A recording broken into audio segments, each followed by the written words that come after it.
Moi, j'étais musulmane il y a encore 2 mois et demi. Waouh. Et je suis médecin, on m'a annoncé un cancer des ovaires au mois de juin. D'accord. Et pendant 3 semaines, 1 mois, en fait, j'étais très très mal, jusqu'à entendre parler de Jésus. Quoi, j'en avais déjà entendu parler, mais là, j'ai été vraiment touchée sur une vidéo comme ça un soir chez moi. Et donc, je me suis intéressée à cette personne. Et en fait, j'avais pleuré pendant 3 semaines de tristesse. Et là, je pleurais d'amour. Wow. Et je comprenais pas. Donc, j'ai regardé beaucoup de vidéos témoignages sur Jésus. Et le soir même, c'était le 11 juillet de cette année, 2018. Wow. Je me suis mise à genoux dans ma chambre pour la première fois de ma vie devant Dieu. Et j'ai supplié pendant 20 minutes, Jésus, si tu existes vraiment, moi ça me suffit pas d'entendre parler de toi, je veux te voir. Et je veux te voir d'une façon que plus jamais de ma vie je vais douter de toi. Et en fait, pendant 20 minutes j'ai attendu, j'ai supplié à genoux, et il s'est rien passé, je suis retournée dans mon lit, et là j'ai entendu une voix qui me disait « Retourne-toi ». Et j'ai fait ma rebelle. J'ai dit, mais il y a rien, il y a un mur blanc derrière moi. Et j'ai entendu une deuxième fois, retourne-toi, de façon très forte. Et là, je me suis retournée et en fait, au-dessus de mon lit, j'ai fait plusieurs pas de recul parce qu'il y avait la tête de Jésus, en fait. Wow. Et énorme. Et en fait, dans ses yeux, nos yeux sont pas, ses yeux sont pas comme les nôtres, en fait. Il n'y a pas un cercle, quoi. Il y a tous les univers dans ses yeux. Et en fait, il m'a regardé, il m'a transpercé le cœur. Et en fait, là, j'ai une urgence intérieure qui, pour une musulmane, est incompréhensible. C'est-à-dire que c'est pas venu de mon mental. Je devais me faire baptiser le plus vite possible. Donc, le lendemain, j'ai cherché partout où me faire baptiser.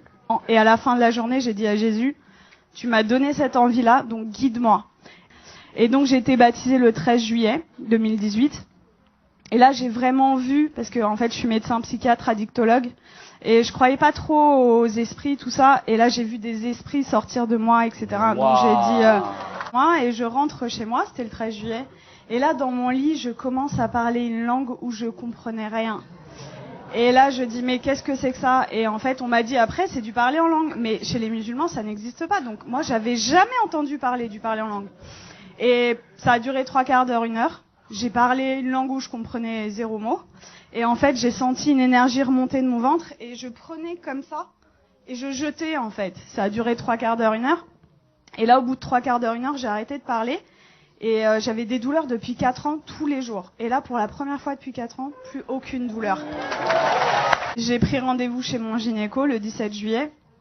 Et j'arrive et je lui montre les examens complémentaires, les marqueurs tumoraux, l'IRM pelvienne. Et il me dit, bon, écoutez, alors c'est une maladie très sévère, on va opérer, on va faire un traitement, etc. Et là, je le regarde avec le sourire et je lui dis, vous savez pas ce que je vais vous dire, je suis guérie. Et là, il me dit, comment ça, je comprends pas. Il m'a écouté quand même parce que je suis médecin, j'ai un cabinet juste à côté de chez lui, quoi. Donc il savait que c'était pas n'importe, voilà. Et là, je lui dis, mais en fait, je suis guérie. Et il me dit, bon, parce que le déni en médecine, ça existe beaucoup. Il me dit, bon, allez, on va faire l'échographie. Et en fait, là, il me fait l'échographie et il était bouche bée. Donc, en fait, il passe sur l'ovaire gauche. Là, il me dit au ralenti, ovaire gauche normal. Et après, il passe sur l'ovaire droit et il me dit, ah, il y a 2 images. Je dis, ouais. Et il me dit, ah, mais attendez, c'est des follicules de maturation. Donc, en fait, les follicules de maturation, c'est ce qui donne les ovules. Et moi, je n'en avais plus. Donc, en fait, là, mes ovaires étaient morts et ils sont revenus à la vie. Oh. Et là, il retire la sonde et il me dit, vous vous rhabillez, vous allez m'expliquer ce qui s'est passé. Où je lui raconte en gros que j'ai rencontré Jésus 6 jours avant, qu'il m'a guéri et tout. Et il me dit, bon, écoutez-moi bien. Moi, je crois en Dieu, donc je pense que c'est possible. Je suis juive, donc je pense que c'est possible. Mais vous êtes médecin, attention, gardez ça pour vous.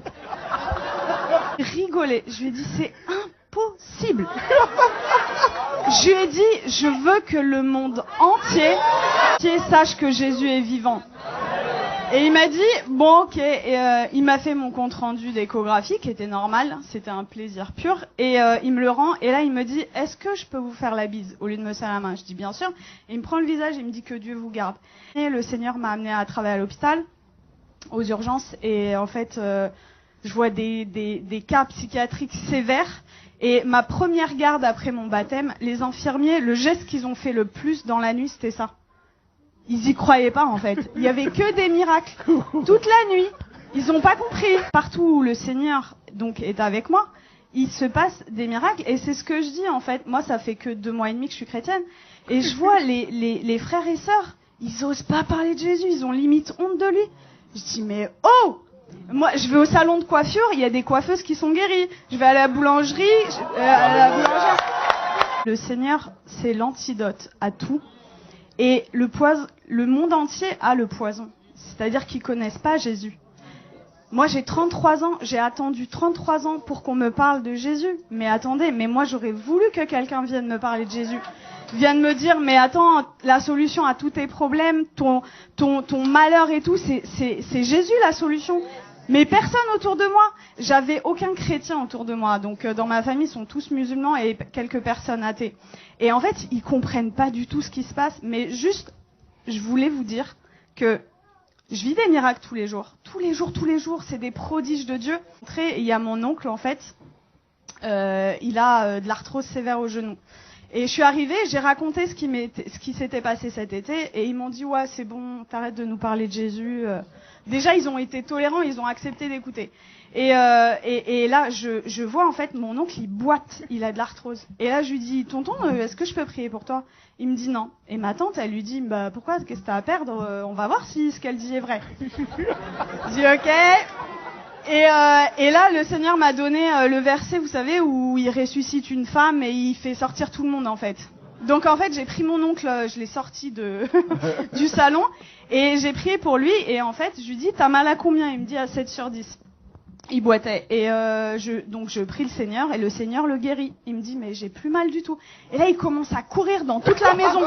Quelques jours après, je retourne dans la famille, et là, il me dit, Nermine, tu vas pas me croire, j'ai vu mon ophtalmo. En fait, il voit son ophtalmo 2 fois par an, et pour son glaucome. Donc, le glaucome, c'est une maladie chronique, c'est à vie, c'est comme le diabète. Et il me dit, l'ophtalmo, il a pas compris, j'ai plus de glaucome. Il m'a dit, il lui a dit, je peux pas t'arrêter les 2 traitements parce que voilà, mais j'en arrête 1 sur 2. La prochaine fois, s'il y a plus rien, on arrête le 2e, quoi. Et donc ça, c'était mon oncle et mon père qui a 80 ans, musulman depuis 80 ans. Waouh. J'ai été le voir, ça faisait très longtemps que j'étais pas allée le voir, au moins 6 mois, 1 an. J'ai été le voir jeudi dernier. Et en fait, je lui ai raconté ce qui m'est arrivé. Il a été guéri. J'ai prié pour lui. Il a été guéri de ses acouphènes, c'est des bourdonnements. Il avait depuis 10 ans plus d'acouphènes. Il avait mal au dos, il pouvait pas sortir sans ceinture. Plus de ceinture. Je l'ai sorti sans ceinture. Il voyait double, il avait une diplopie. Il voyait double quand il mettait pas ses lunettes. Plus de diplopie. Et là, au bout de 2 heures, il me dit, c'est bon, je me donne à lui. J'arrive, donc le lendemain, en fait, là, il me dit, tout ce qu'on s'est dit là, t'oublies, c'était des bêtises. Tu me parles plus de Jésus. J'étais choquée. Je dis bon, ok. Et là, dans ma tête, au bout de 2 minutes, je dis non, ça va pas se passer comme ça. Et ça, vraiment, les frères et sœurs, c'est un truc hyper important. Vous priez, mais il faut proclamer aussi ce qui est écrit dans la parole. Et donc, dans ma tête, j'ai dit, je proclame qu'il appartient à Jésus. Je proclame qu'il appartient à Jésus. Et donc, j'ai proclamé. Et là, il me dit, j'ai la tête lourde et tout. Et j'ai dit, j'ai vu l'opportunité. Je dis, je peux prier pour toi? Et il me dit, non, tu m'approches pas. Et donc, en fait, 3 fois d'affilée, en 1 heure, peut-être 3 fois, je lui ai proposé. La 3e fois, il me dit, ça prend combien de temps? Je lui dis 5 secondes. Je dis ok, il me dit ok, donc je mets ma main comme ça, je chasse les esprits au nom de Jésus. Et là, il éternue, mais de façon disproportionnée. Et là, il me regarde et il me dit, c'est parti.